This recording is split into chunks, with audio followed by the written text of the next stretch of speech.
Hello dear students, welcome back to my YouTube channel. मैं हूं प्रवेश और आप देख रहे हैं मेरा यूट्यूब चैनल केमिस्ट्री गुरु प्रवेश सर।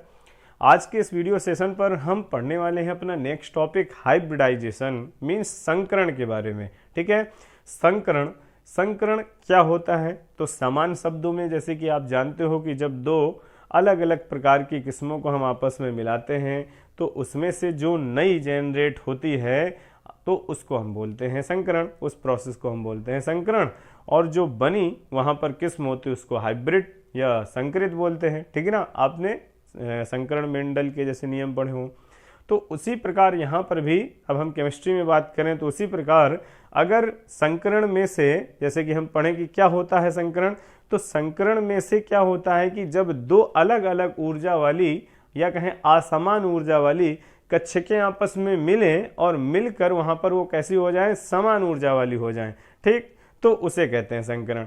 तो संकरण की प्रक्रिया में क्या होता है कि जब असमान ऊर्जा वाली दो या दो से अधिक परमाणु कक्षकें परस्पर मिलकर दो या दो से अधिक समान ऊर्जा वाली नई परमाणु कक्षकें अगर बनाती हैं तो उस घटना को हम या प्रक्रिया को हम संकरण कहते हैं। तथा इस प्रोसेस में जो कक्षकें बनती हैं उन्हें संकरित कक्षक या हाइब्रिडाइज्ड ऑर्बिटल बोला जाता है। अब संकरण होता क्यों है? ठीक, संकरण तो हमने पढ़ लिया संकरण क्या है, लेकिन संकरण होता क्यों है? किसी परमाणु में उसकी कक्षकों में संकरण क्यों होता है, हाइब्रिडाइजेशन की घटना क्यों होती है, तो उसका कारण क्या है? तो मतलब मैं यहां बताता हूं आपको। जैसे कि एक मॉलिक्यूल हमने ले लिया मेथेन, कार्बन का। ठीक, अब इसमें से कार्बन एटम के पास 6 इलेक्ट्रॉन हैं। 6 इलेक्ट्रॉन की अगर कॉन्फ़िगरेशन देखें तो 1s2 2s2 2p4। तो इसमें से अगर आप देखो तो इसकी आउटर सेल में से 2s में 2 और p में कितने हैं, सॉरी 2p2। ठीक, 6 होता है, 2 2 4 2 6। तो यहाँ पर इसकी जो ग्राउंड स्टेट है, जब इसने हाइड्रोजन से साझा करना चाहा तो उस समय इसमें से कुछ इस तरीके से S में 2 और P में 2 थे।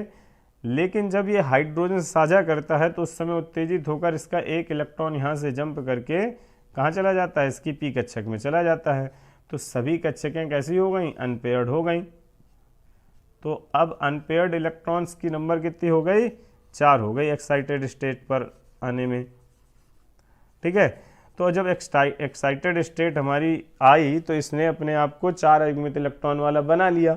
अब हाइड्रोजन यहाँ पर साझा करना चाहता है तो क्या देखता है साझा करते वक्त 4 हाइड्रोजनों में से कि ये निम्न ऊर्जा वाली हैं, ये उच्च ऊर्जा वाली हैं।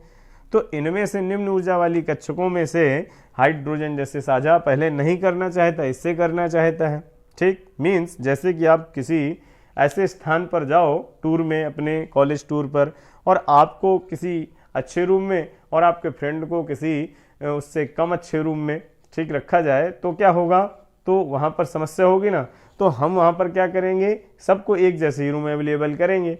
तो उसी प्रकार यहाँ पर कार्बन से जब हाइड्रोजन 4 साझा करने आते हैं तो यहाँ पर समस्या क्या होती है कि s ऑर्बिटल p ऑर्बिटल से ऊर्जा स्तर में एनर्जी लेवल में कम होती है। ठीक, निम्न ऊर्जा वाली है। तो इस कारण हाइड्रोजन इस वाली उच्च ऊर्जा वाली कक्षकों से पहले साझा करना चाहते हैं, इससे नहीं करना चाहते। तो इस समस्या को दूर करने के लिए ही परमाणु में कक्षकों पर संकरण होता है। अर्थात परमाणु इस समस्या को खत्म करने के लिए कि इन कक्षकों में जो ये असमानता है एनर्जी लेवल की वो खत्म हो जाए, तो इसलिए वो क्या करता है, इन कक्षकों को कार्बन एटम S की 1 और P की 3 कक्षकों को परस्पर आपस में मिलाता है और मिलाने के बाद चारों को एक समान ऊर्जा की sp3, एक S की 3 P की मिली थी, तो उसी आधार पर sp3 हाइब्रिडाइज्ड ऑर्बिटलों का निर्माण कर देता है। ठीक, तो इस तरीके से अब सब कक्षकें कैसी हो गई, इक्वल एनर्जी वाली हो गई, किसी में एनर्जी लेवल में भिन्नता नहीं रही। तो इस कारण से किसी परमाणु में संकरण होता है, अर्थात परमाणु की जो कक्षकें असमान ऊर्जा वाली होती हैं उनको समान ऊर्जा में बदलने के लिए, ऊर्जा के अंतर को एक समान करने के लिए वहां पर परमाणु क्या करता है, आपस में अपनी कक्षकों को हाइब्रिडाइज्ड करता है, जिससे सभी कैसी हो जाएं, एक समान हो जाएं। और आने वाला परमाणु, जैसे हाइड्रोजन यहाँ पर साझा करने वाले हैं चारों, तो वो क्या करेंगे, अब ऊर्जा में तो भिन्नता रही नहीं, तो सब अपना एक एक इलेक्ट्रॉन का क्या कर देंगे, साझा कर लेंगे। ठीक, तो देखो सबका एक एक इलेक्ट्रॉन यहाँ पर आ गया, हो गया साझा sp3 हाइब्रिडाइज्ड ऑर्बिटल से। तो इस तरीके से किसी भी परमाणु में संकरण की घटना जब होती है तो उसका कारण आपको समझ में आया कि वो, अगर आपसे कोई पूछता है कि किसी परमाणु में, किसी अणु में संकरण क्यों होता है, तो आपको ये बताना है, ठीक है, कि परमाणु में जो कक्षकें होती हैं वो असमान ऊर्जा वाली होती हैं, तो उनको वो आपस में समान ऊर्जा वाली कक्षकों में परिवर्तित करने के लिए आपस में क्या करता है, संकरण करता है। ठीक, जिससे कि ये भिन्नता खत्म हो जाए। अब संकरित कक्षकों को आप बनाओगे कैसे? ठीक, संकरण में तो जैसे कि संकरण के पूर्व एस कक्षक थी, वो गोलाकार होती है, ठीक है ना, एस कक्षक कैसी थी, गोलाकार होती है हमारी। पी कक्षक कैसी होती है, डंबलाकार होती है। ठीक, और डी कक्षक जो होती है वो द्विडंबलाकार होती हैं। ठीक, अलग अलग है ना आकृति इनकी।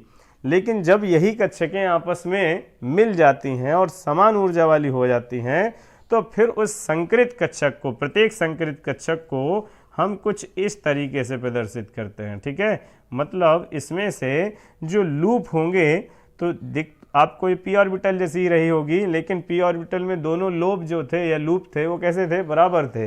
लेकिन संकरित जो कक्षक होती है उसका एक लूप जो होता है वो छोटा होता है और दूसरा लूप कैसा होता है, बड़ा होता है। ठीक, ये याद रखना। तो ये हमारी हाइब्रिडाइज्ड ऑर्बिटल होती है। तो संकरण में चाहे जो कक्षकें भाग लें, जब वो हाइब्रिडाइज्ड हो जाएंगी तो उनको आप जो है किससे प्रदर्शित करोगे, इस कक्षक से प्रदर्शित करोगे। ठीक, हाइब्रिडाइज्ड ऑर्बिटल हमारी ये रहेगी, जिसमें एक लूप हमेशा छोटा रहेगा और दूसरा लूप उसका बड़ा होता है। इतनी बात क्लियर हो गई। तो फिर से एक बार देख लेते हैं संकरण क्या है। तो संकरण वह प्रक्रिया है जिसमें असमान ऊर्जा वाली परमाणु कक्षकें परस्पर मिलकर समान ऊर्जा वाली उतनी ही परमाणु कक्षकों का, जितनी संकरण में भाग ले रही हो, निर्माण करती हैं। तो उस घटना को हम संकरण कहते हैं। और संकरण की इस प्रक्रिया में जो कक्षकें बनती हैं उनकी आपस में ऊर्जा जो होती है, स्तर, वो आपस में समान होती है। प्रत्येक संकरित कक्षक को हम इस लूप के द्वारा प्रदर्शित करते हैं। ठीक है, इतनी बात क्लियर। अब संकरण के बाद बात करें कि संकरण कितने प्रकार का होता है। तो संकरण तो वैसे 7 प्रकार का होता है, लेकिन आपको प्रमुख रूप से 3 प्रकार का ही संकरण पढ़ना है। तो वो संकरण कौन से हैं, तो उनको मैं बारी बारी से आपको बताता हूं। तो सबसे पहला संकरण हमारा रहता है sp3 संकरण। ठीक, sp3 संकरण क्या है, बहुत आसान है, कुछ भी याद नहीं करना आपको। sp3 में से आप क्या देख रहे हैं या सुन रहे हैं, एक s और 3 p। ठीक, sp3 हाइब्रिडाइजेशन में हमने एक s की कक्षक ली हुई है और 3 p की कक्षक ली हुई है। ठीक, तो बस आपको यही बोलना है कि जब किसी परमाणु की एक s और 3 p कक्षकें परस्पर मिलकर 4 नई संकरित कक्षकों का निर्माण करती हैं, तो उस संकरण को हम sp3 संकरण कहते हैं। ठीक है, और इस प्रकार के संकरण में से जब भी किसी अणु में से मतलब हाइब्रिडाइजेशन होता है, तो प्रमुख रूप से उसमें ज्यादातर जितने भी बॉन्ड होते हैं वो सिग्मा बॉन्ड होते हैं। ठीक है, तो देखो मैं यहाँ पर sp3 हाइब्रिडाइजेशन की परिभाषा बता दी। अब इसके बाद आपको बताता हूँ इनकी बॉन्ड एंगल। ये पेपर पर बहुत पूछी जाती हैं कि इनकी sp3 हाइब्रिडाइजेशन की बॉन्ड एंगल कितनी होती है और उसकी स्ट्रक्चर या ज्योमेट्री कैसी होगी अणु की, जो sp3 हाइब्रिडाइजेशन प्रदर्शित करता है। तो जो अणु हाइब्रिडाइजेशन sp3 प्रकार का करते हैं तो उनका बनने वाला बॉन्ड एंगल जो होता है 109 डिग्री एंड 28 मिनट का, 109 मिनट का बनता है। जबकि उस अणु की आकृति जो होती है वो चतुष्फलकी या टेट्रागोनल प्रकार की होती है। ठीक है, अब ये कैसे, तो वो मैं यहाँ पर स्पष्ट करता हूँ। तो जैसे कि sp3 संकरण प्रदर्शित करने वाले अणुओं की बात करें कुछ एग्जाम्पल की, तो एग्जाम्पल आप देख सकते हो, जैसे कि हमारा CH4 है, ठीक, CCl4 है, NH4 प्लस है, अमोनियम आयन हो गया। इसी प्रकार हमारा जो है CHCl3 क्लोरोफार्म हो गया, सिलिकॉन टेट्राक्लोराइड हो गया, SiCl4 इत्यादि। ये सब जो है एक प्रकार से sp3 हाइब्रिडाइजेशन ही प्रदर्शित करते हैं। अब इनके बारे में जैसे कि मैंने उदाहरण बताए हैं आपको, तो इनमें से मैं आपको जो है इनकी स्ट्रक्चर समझाता हूँ एक की। देखिए आप कैसे इनका बंध कोण और कैसे इनकी आकृति चतुष्फलकी हो रही है। जैसे हमने ले लिया इस बार कार्बन टेट्राक्लोराइड, तो कार्बन क्लोराइड टेट्राक्लोराइड का सेंट्रल एटम कौन है? कार्बन एटम, ठीक। तो इसमें से कार्बन एटम का संकरण तुम्हें दिखा देना है। तो कार्बन का भी मैंने आपको दिखाया था विन्यास कितना होता है, 1s2 2s2 2p2 6 होता है। तो हमारी जो आउटर सेल होती हैं वही जो है साझे में भाग लेती हैं। तो 1s से हमें कोई लेना देना नहीं, क्योंकि वो उसकी आंतरिक कक्षक है। s में कितने इलेक्ट्रॉन? 2 इलेक्ट्रॉन। तो ये हो गई इसकी जो है हमारी ग्राउंड स्टेट। जब वो साझा नहीं कर रहा होगा तब कुछ इस तरीके से थी। तो इस तरीके से देखने पर तो इसकी वैलेंसी 2 ही दिख रही है ना, लेकिन साझा कितने से करता है? वैलेंसी कितनी रखता है? 4 प्रदर्शित करता है। तो जब ये किसी से बॉन्डिंग करता है इस तरीके से, तो अपने एक इलेक्ट्रॉन को जंप कराकर वहाँ भेजता है। तो एक्साइटेड अवस्था में ऐसा करता है, ठीक। तो यहाँ से एक इलेक्ट्रॉन इसका जंप करके जब जाता है तो यहाँ पर एक रह गया, और यहाँ पर कितने हो जाते हैं? यहाँ पर कुल मिलाकर हमारे 3 इलेक्ट्रॉन हो जाते हैं। तो इस तरीके से 4 इलेक्ट्रॉन हो गए। तो संकरण हम पढ़ रहे हैं sp3, और मैंने बताया भी आपको कि जब किसी परमाणु की एक s और 3 p कक्षकें परस्पर मिलकर कितनी? 4, चूंकि एक s की मिली 3 p की मिली, तो कितनी बन गई? 4 बन गई। तो उसको हम क्या कहते हैं? sp3 संकरण। और इस प्रकार से जो हमारी कक्षकें बनी उनको क्या कहेंगे हम? sp3 हाइब्रिडाइज्ड ऑर्बिटल, ठीक। तो इस प्रकार से इन 4 कक्षकों में से जब हाइड्रोजन परमाणु हमारा आकर अतिव्यापन करता है, सिग्मा अतिव्यापन करता है, तो हमारा इन सब में एक एक इलेक्ट्रॉन भर जाता है, ठीक। जैसे कि यहाँ पर हमने कार्बन टेट्राक्लोराइड लिया था, ठीक, या कार्बन का मेथेन लिया जैसे, तो मेथेन ने यहाँ पर क्या कर दिया? एक एक हाइड्रोजन से अपना इलेक्ट्रॉन दे दिया। एक क्लोरीन होगा तो वो एक एक इलेक्ट्रॉन दे देगा, ठीक। तो इस तरीके से sp3 संकरण बनता है। अब यदि हम आकृति देखना चाहें, ठीक, तो आकृति देखो मेथेन में दिखा देता हूं। तो कार्बन की यहाँ पर संकरित कक्षकें कितनी हैं? 4। तो संकरित कक्षकें मैंने आपको बताई थी कैसे बनानी है। आपको एक लूप बड़ा बनाना है, दूसरा लूप छोटा बनाना है आपको उसके सापेक्ष। तो ये बन गई हमारी पहली। इसके बाद दूसरी कक्षक देखो, ये बनाई हमने।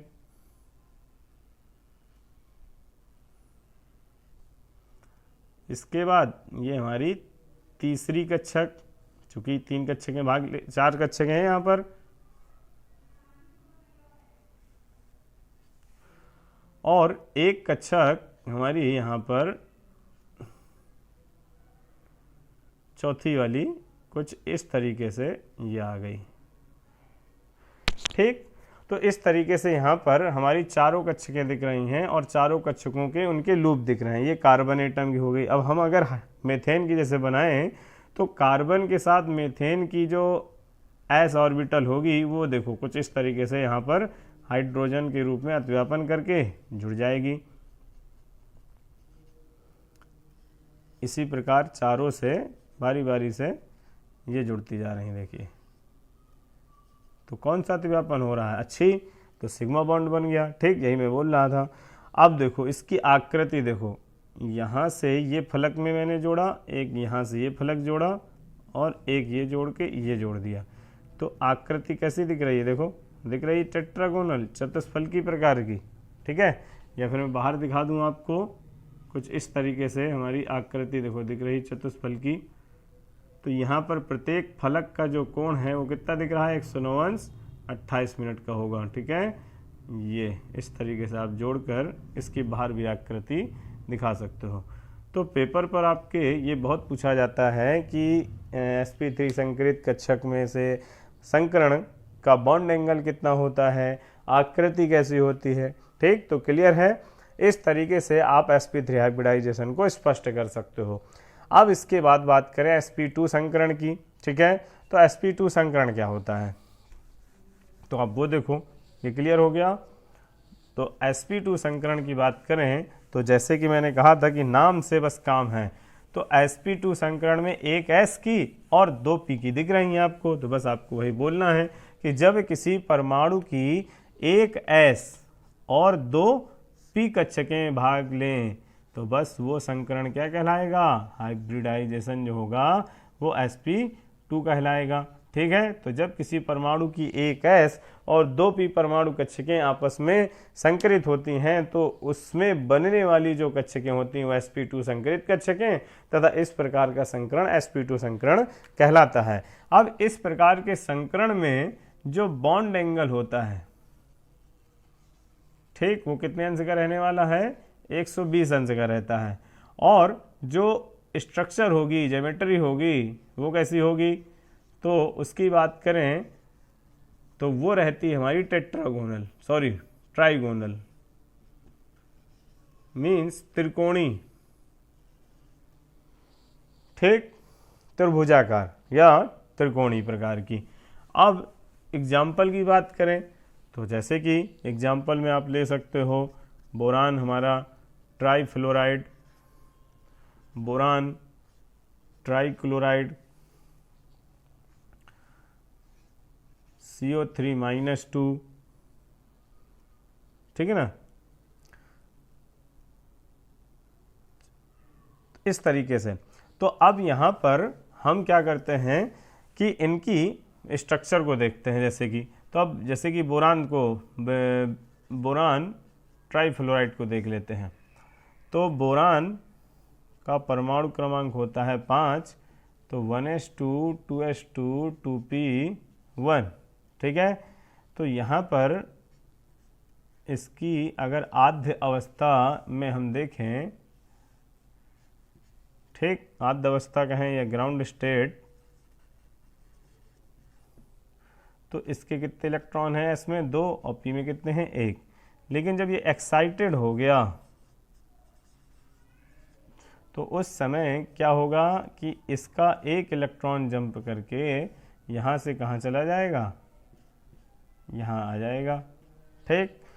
तो अब इसकी एक s और 2 p परमाणु कक्षकें यही वाली मिल गई और मिलकर कितनी, 3 परमाणु कक्षकों का निर्माण कर देती हैं।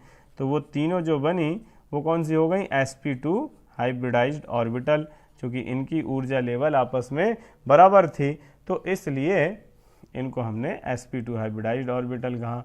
अब यहाँ पर फ्लोरीन परमाणु जब इनसे आकर सिग्मा बॉन्ड द्वारा जुड़ता है तो तीनों में एक इलेक्ट्रॉन भर जाता है, तो बन जाता है हमारा बोरान ट्राईफ्लोराइड का मॉलिक्यूल। तो अब देखो मैं आपको उसका स्ट्रक्चर दिखा देता हूँ।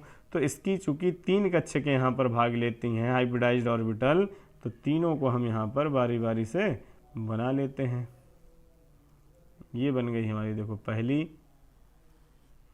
इसके बाद ये हमारी आ गई दूसरी, और ये हो गई हमारी तीसरी हाइब्रिडाइज्ड ऑर्बिटल, ठीक। तो ये बोरान की तीनों ये हाइब्रिडाइज्ड ऑर्बिटल हो गई। अब चूंकि फ्लोरीन जो होता है उसमें जो अतिव्यापन में कक्षक भाग लेती है तो वो s तो होती नहीं है ना। फ्लोरीन में अगर उसका परमाणु क्रमांक देखोगे तो 1s2 2s2 2p5 होता है। तो इसकी कौन सी कक्षक यहाँ पर अतिव्यापन में भाग लेगी, p, क्योंकि s में तो पहले से युग्मित है। तो देखो फ्लोरीन की ये कक्षक p वाली इससे सिग्मा बॉन्ड द्वारा यहाँ से अतिव्यापित हो गई। इसी प्रकार ये कक्षक अतिव्यापित हो गई p की एक, और एक ये अतिव्यापित हो गई। तो इस तरीके से 3 p कक्षकें आपस में क्या करती हैं, अतिव्यापन करके ये p की जुड़ जाती हैं f फ्लोरीन परमाणु की। ये तीनों फ्लोरीन परमाणु हमारे, ठीक। तो यदि इन्हीं कक्षकों का आपस में संयोग कर दो आप, तो देखो आपको आकृति इसकी मिल जाएगी। ये देखो, ये और ये, ठीक है। वहाँ ना दिख रही हो स्पष्ट रूप से तो आप यहाँ देख सकते हो कुछ इस तरीके से ट्राइगोनल रूप में। यहाँ पर फ्लोरीन बोरान परमाणु सेंटर पर है और ये आपस में जुड़ गया। तो यहाँ पर प्रत्येक फलक का जो बॉन्ड एंगल है वो कितना रहने वाला है, 120 का। तो इस तरीके से ये हो गया हमारा sp2 हाइब्रिडाइजेशन।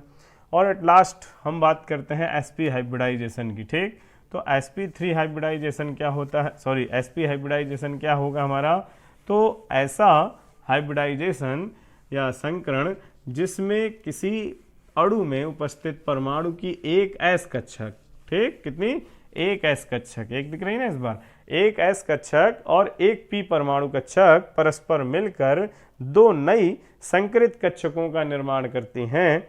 तो ऐसी संकरित कक्षकें sp हाइब्रिडाइजेशन, हाइब्रिडाइज्ड ऑर्बिटल कहलाती हैं, या sp संकरित कक्षकें कहलाती हैं। और इस प्रकार का संकरण sp संकरण कहलाता है। इस प्रकार के संकरण में बनने वाला जो बंध कोण होता है वो लीनियर अर्थात 180 अंश का रहता है, और आकृति जो होती है वो लीनियर हो जाती है अर्थात रेखीय हो जाती है। ठीक है, ऋजु रेखी। तो जैसे कि एग्जाम्पल की बात करें तो जैसे हमारा BeCl2 है, ठीक, इसी प्रकार हमारा जो है C2H2 है, एसिटिलीन इत्यादि, इस तरीके से मॉलिक्यूल जो होते हैं वो हमारे sp हाइब्रिडाइजेशन करते हैं। अब BeCl2 का जैसे हम यहाँ पर स्ट्रक्चर देख लेते हैं, तो बेरिलियम क्लोराइड में बेरिलियम हमारा सेंटर एटम है और उसमें से कितने इलेक्ट्रॉन होते हैं, 4, तो 1s2 2s2।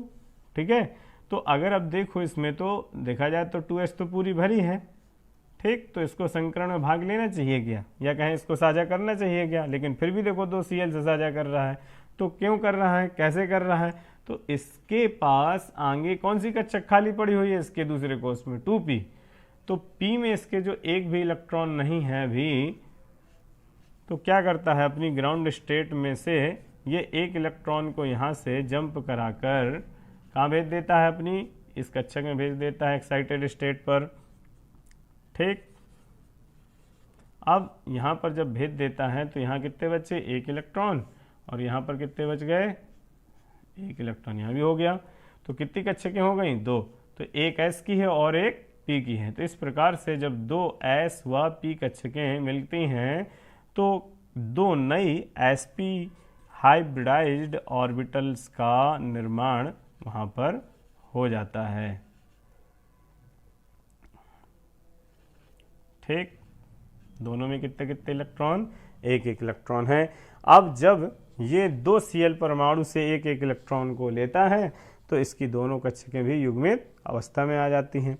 तो देखो जैसे कि ये बेरिलियम परमाणु की मैं कक्षकें बना रहा हूँ, तो एक कक्षक इसकी हाइब्रिडाइज्ड ऑर्बिटल ये हो गई और दूसरे का लूप ये हो गया। ठीक, समझ गए। अब इससे कौन जुड़ने आ रहा है, क्लोरीन। अब क्लोरीन की भाई हाइड्रोजन तो 1s, जबकि यहाँ पर तो 2s2 2p 3s2 3p आ जाती है। तो p कक्षक यहाँ पर अतिव्यापन करेगी, तो कैसे करेगी, अच्छी रूप से। तो एक देखो यहाँ से अतिव्यापित हो गई, एक यहाँ से अतिव्यापित हो गई p कक्षक क्लोरीन की। तो ये हो गया बेरिलियम परमाणु की कक्षकें और ये क्लोरीन की। तो आप देखो कैसी दिख रही हैं आपको, एक ऋजु रेखी दिख रही है नहीं। ठीक, तो जब ऋजु रेखी हैं तो बाउंड एंगल कितना हो गया, 180 अंश का। क्लियर।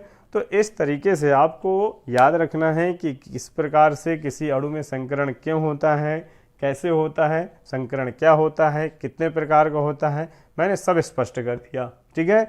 अब इसके बाद संकरण आप कैसे ज्ञात करोगे वो बहुत इंपॉर्टेंट है, क्योंकि पेपर पर लॉन्ग में रिटन में जैसे लिखने के लिए आता है, डिस्क्राइब करने के लिए तो ठीक है आप लिख दोगे, लेकिन बहुत से क्वेश्चन जो होते हैं कैलकुलेटेड आते हैं हाइब्रिडाइजेशन से रिलेटेड कि इस मॉलिक्यूल में संकरण बताइए। अब मैंने आपको 2-2 3-3 एग्जाम्पल बताए हैं, तो आप बाकी कैसे निकालोगे, बाकी कैसे बताओगे। जैसे मैंने कहा H2SO4 सल्फेट इत्यादि, तो इनमें आप संकरण कैसे बताओगे। तो उसको ज्ञात करने के लिए, सबको तो याद नहीं रख सकते आप, तो उसको ज्ञात करने के लिए जो मेथड बताए गए हैं, तो हम नेक्स्ट टॉपिक वो पढ़ने जा रहे हैं कि संकरण को ज्ञात कैसे करते हैं। ठीक।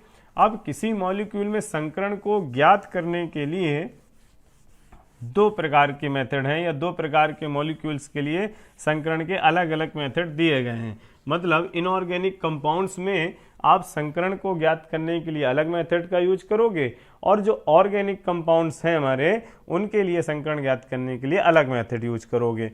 तो अभी पहले मैं आपको मेथड नंबर 1 बता रहा हूं, ठीक, जो किस पर आप लागू करेंगे, इनऑर्गेनिक कंपाउंड पर।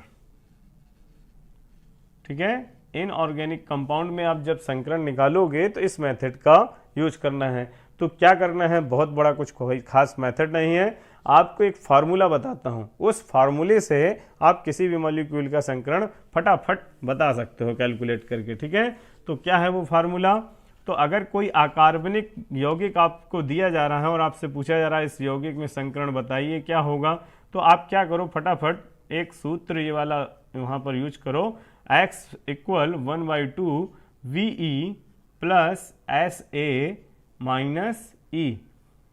ठीक है, अब ये भाई कि VE SAE क्या है, तो VE तो पहले भी बताया जा चुका है, लेकिन मैं यहाँ पर सब बता दे रहा हूँ क्या है, वेयर इज, तो x यहाँ पर हाइब्रिडाइजेशन की वैल्यू होगी, हाइब्रिडाइजेशन की वैल्यू।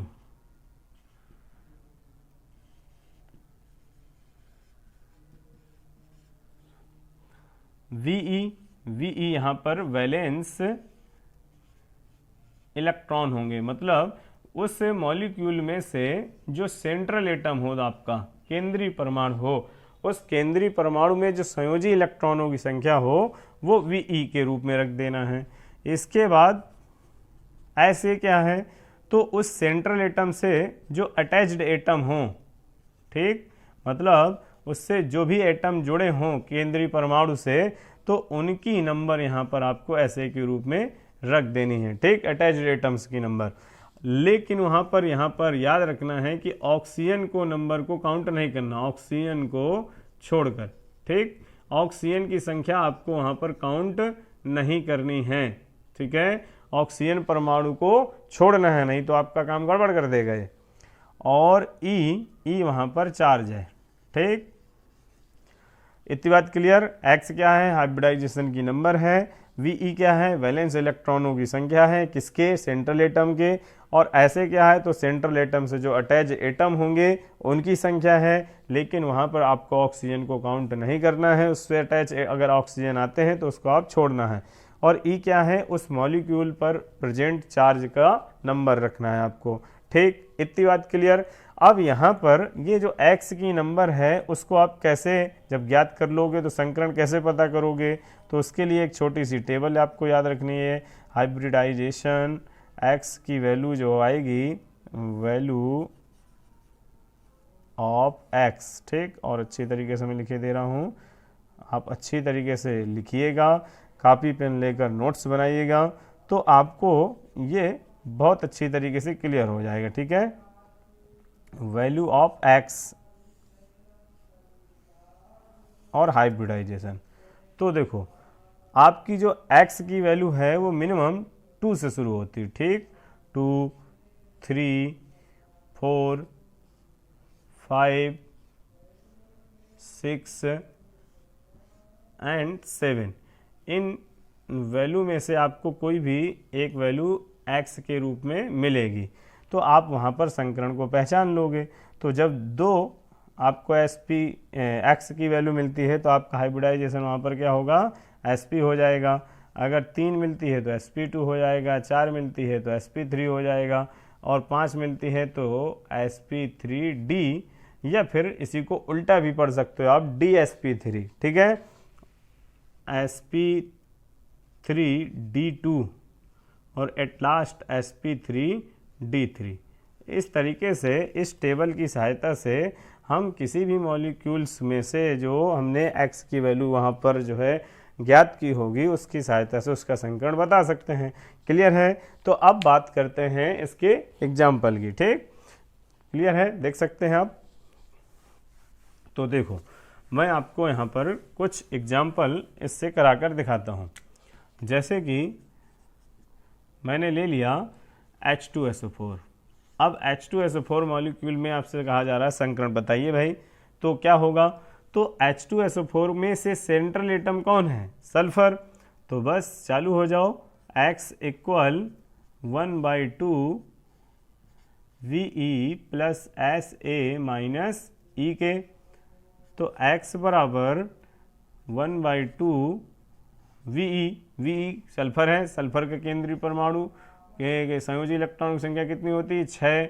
और SA मीन्स सल्फर से जुड़े हुए परमाणुओं की संख्या, तो 2 हाइड्रोजन जुड़े हैं 4 ऑक्सीजन, लेकिन मैंने कहा था कि ऑक्सीजन की संख्या को काउंट नहीं करनी, तो हाइड्रोजन की संख्या रख दो, चार्ज इसके ऊपर कोई नहीं लगा है तो 0।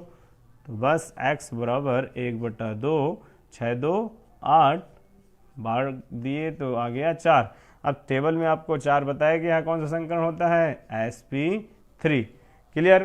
तो इस तरीके से अब देखो किसी मॉलिक्यूल आयन में अगर मैं आपसे कहूं कि बताओ, तो मॉलिक्यूल आयन को देख लेते हैं। तो जैसे कि मैंने ले लिया नेक्स्ट एग्जांपल CO3-2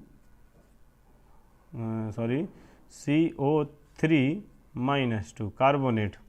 अब कार्बोनेट में से सेंट्रल एटम किसको देखोगे आप, कार्बन को, तो 1/2 कार्बन के वैलेंस इलेक्ट्रॉनों की संख्या कितनी 4, ऑक्सीजन अटैच हैं उनकी संख्या लेनी नहीं है, 0 कर दिया, माइनस इस पर कितना चार्ज लगा है 2, लेकिन माइनस का है तो माइनस माइनस का प्लस, तो x बराबर 4 2 8/2, तो कितना आ गया 4 बराबर sp3।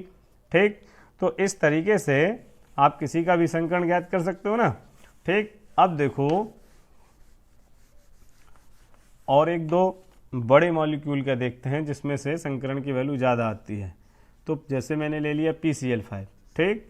PCl5 में आप x की वैल्यू रखो, x के लिए निकालोगे VE plus SA minus E। तो यहाँ पर सेंट्रल एटम कौन है, P है, फास्फोरस। तो x बराबर 1/2, P का मान रखा 5 और SA कितने हैं 5 और आवेश है नहीं, तो x बराबर 5 5 10/2 भाग दिया तो कितना आ गया 5, 5 के लिए sp3d। ठीक। और वैसे भी आपको ये टेबल बहुत याद रखने की आवश्यकता नहीं, 5 है तो 1 S की 3 P की और 1 ये D की, हो गए 3 2 5। क्लियर। इसी प्रकार अगर मैं आपसे कहूँ और आगे चलें जरा, तो IF7 ले लिया जैसे मैंने, तो x बराबर 1/2 I यहाँ पर सेंट्रल एटम है, तो आयोडीन के I कोष में या संयोजी कोष में 7 इलेक्ट्रॉन जुड़े हुए, परमाणु संख्या 7, आवेश इसके ऊपर कोई नहीं है, तो x बराबर 7 7 14, 14/2 किया तो x का मान आ गया 7, तो x की वैल्यू sp3d3। क्लियर। तो इस तरीके से चाहे अणु दिया जाए चाहे अणु आयन दिया जाए, आप सबका अकार्बनिक है तो संकरण आराम से ज्ञात कर सकते हो। इसी प्रकार जैसे मैंने ले लिया HCO3-। ठीक। अब इसमें से निकालें अगर, तो हाइड्रोजन सेंट्रल एटम यहाँ पर कौन हो गया कार्बन, कार्बन के 4 अटैच्ड एटम हैं, 3 ऑक्सीजन और 1 हाइड्रोजन, लेकिन हमें ऑक्सीजन नहीं लेना तो एक हाइड्रोजन ले लिया। आवेश कितना लगा है 1, माइनस माइनस का हो गया प्लस 1, तो x बराबर 4 2 6। ठीक है, 4 और 5 6, 6 में भाग दिया कितना आ गया 3, 3 मतलब sp2। क्लियर। तो इस तरीके से आप किसी भी मॉलिक्यूल का संकरण ज्ञात करेंगे। ठीक है, तो मैं यहाँ पर कुछ एक्सरसाइज के लिए लिखता हूँ मॉलिक्यूल, आप उनको जो है नोट करके करोगे। ठीक है, जैसे कि PCl3 IF5 SF6 NH4+ SO3-2। ठीक, इन 5 को आप करिएगा और करने के बाद आपको ये लगभग कन्फर्म हो जाएंगे, आप कोई भी मॉलिक्यूल का फिर संकरण गलत नहीं करोगे। तो ये तो हो गया इनऑर्गेनिक का। फटाफट ऑर्गेनिक के लिए देख लेते हैं कि किसी ऑर्गेनिक मॉलिक्यूल का हम कैसे संकरण ज्ञात करेंगे। ठीक, मेथड नंबर 2 पर। तो मेथड नंबर 2 हमारा लागू होता है ऑर्गेनिक कंपाउंड के लिए।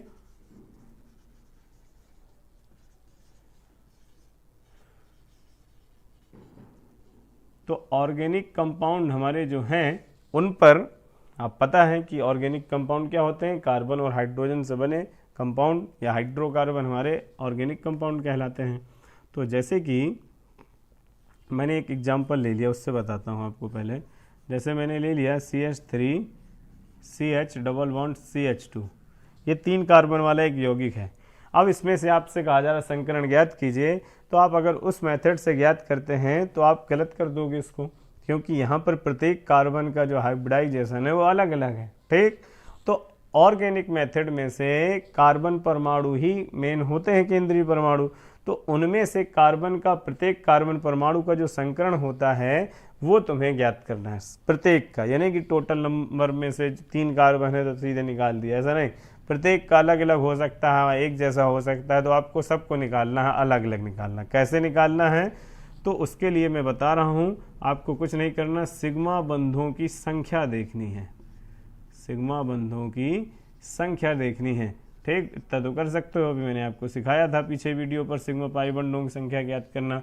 सिग्मा बंधों की संख्या ज्ञात करोगे और जो सिग्मा बंधों की संख्या तुम्हें यहाँ पर मिलेगी तो वही तुम्हारी संकरण की वैल्यू हो जाएगी। ठीक, अगर आपको सिग्मा बंधों की संख्या 2 मिलती है तो संकरण आपका sp होगा, अगर 3 मिलती है तो sp2 होगा, और यदि 4 मिलती है तो sp3 होगा। अब इसके आगे नहीं जाना आपको, ठीक, इसके आगे नहीं मिलेंगे, क्योंकि सिग्मा बंधों की संख्या किसी भी कार्बनिक यौगिक में कार्बन पर अधिकतम 4 होती है, क्योंकि कार्बन 4 से ज़्यादा साझा नहीं करता। ठीक, तो आपको सिग्मा बंधों की संख्या 2, 3, 4 इनमें से कोई मिलेगी तो आपको ये संकरण पता कर लेना। ठीक, तो कार्बनिक यौगिक इन 3 प्रकार के ही संकरण प्रदर्शित करते हैं। तो चलो देखते हैं। तो जैसे कि एग्जाम्पल हमने लिया था, तो अब गलती से भी, जैसे मैंने आपको पीछे सिग्मा पाई बॉन्ड निकालना सिखाया था तो बताया था कि ओपन करके स्ट्रक्चर रखो, ठीक, नहीं तो गलती कर दोगे। तो सबसे पहले इसको ओपन करके रखो, एक बंद बीच में लगाना है, फिर 2 बंद लगाना है। 2 हाइड्रोजन थे, 2 हाइड्रोजन जोड़ दिए, एक ऊपर जोड़ दिया, 3 हाइड्रोजन इससे जोड़ दिए। अब देखो हमने यहाँ पर इसको पहला कार्बन, इसको दूसरा कार्बन और इसको तीसरा कार्बन काउंटिंग IPC के आधार पर ले लिया। अब देखो यहाँ पर इस कार्बन पर सिग्मा बंध कितने हैं, तो 1 सिग्मा यहाँ पर है, 1 सिग्मा यहाँ पर है, 1 सिग्मा यहाँ पर है, 3 सिग्मा है ना, तो 3 सिग्मा मतलब sp2। तो इस पहले कार्बन पर संकरण क्या है, sp2 प्रकार का है। अब इस वाले कार्बन पर देखो कि 1 सिग्मा ये है, वो तो इस पर भी गिना जाएगा, बीच वाला इस पर भी गिना जाएगा, दोनों पे गिना जाएगा। ठीक है, तो 1 सिग्मा ये हो गया, एक ये हो गया और एक ये हो गया, तो इस पर भी 3 सिग्मा है। तो 3 सिग्मा का मतलब कौन सा संकरण, sp2। आप संख्या लिख सकते हो, फिर संकरण लिख दो, ठीक है, ऐसी कोई समस्या नहीं। 1 2 3 4, 4 सिग्मा दिख रहे हैं, तो इसका मतलब यहाँ पर sp3 संकरण है। आई बात समझ में। इसी प्रकार एक उदाहरण और देख लेते हैं एट लास्ट, और आज का वीडियो खत्म करते हैं। CH3 C triple bond CH3, जैसे ये दिया हुआ है। तो इसमें से आप अगर ओपन किए बिना करोगे तो आपकी हो सकती है यहाँ पर वैल्यू गलत हो जाए, तो आप इसको ओपन करके रख लो पहले। तो देखो कार्बन से 3 हाइड्रोजन, फिर एक एकल बंध, फिर उससे कोई हाइड्रोजन नहीं जुड़े, चूँकि 3 कार्बन से ट्रिपल बंध आ गया दूसरे कार्बन से। अब यहाँ पर फिर से 3 हाइड्रोजन एटम जोड़ दो। अब देखो तो इसमें से हमने इसको पहला कार्बन, इसको दूसरा कार्बन, इसको तीसरा कार्बन और इसको चौथा कार्बन ले लिया। तो देखो इसमें सिग्मा बंध कितने दिख रहे हैं, 1 2 3 4, 4 सिग्मा दिख रहे हैं, 4 सिग्मा लिख लिया। इसमें कितने दिख रहे हैं, 1 सिग्मा 2 सिग्मा, 2 सिग्मा दिखे। इसके पास भी कितने दिख रहे हैं, एक ये हो गया, एक ये हो गया, 2 सिग्मा, और इस पर 1 2 3 4 सिग्मा दिख रहे हैं। तो बस 4 सिग्मा के लिए sp3, 2 सिग्मा के लिए sp, 2 सिग्मा के लिए sp और 4 के लिए sp3। क्लियर। तो इस तरीके से आप ऑर्गेनिक और इनऑर्गेनिक किसी भी मॉलिक्यूल में से अगर हाइब्रिडाइजेशन कैलकुलेट करने के लिए पेपर में आता है तो कर सकते हैं। ठीक है, तो आज का हमारा टॉपिक यहाँ से हाइब्रिडाइजेशन खत्म होता है। नेक्स्ट वीडियो पर फिर मिलते हैं। Okay, good bye.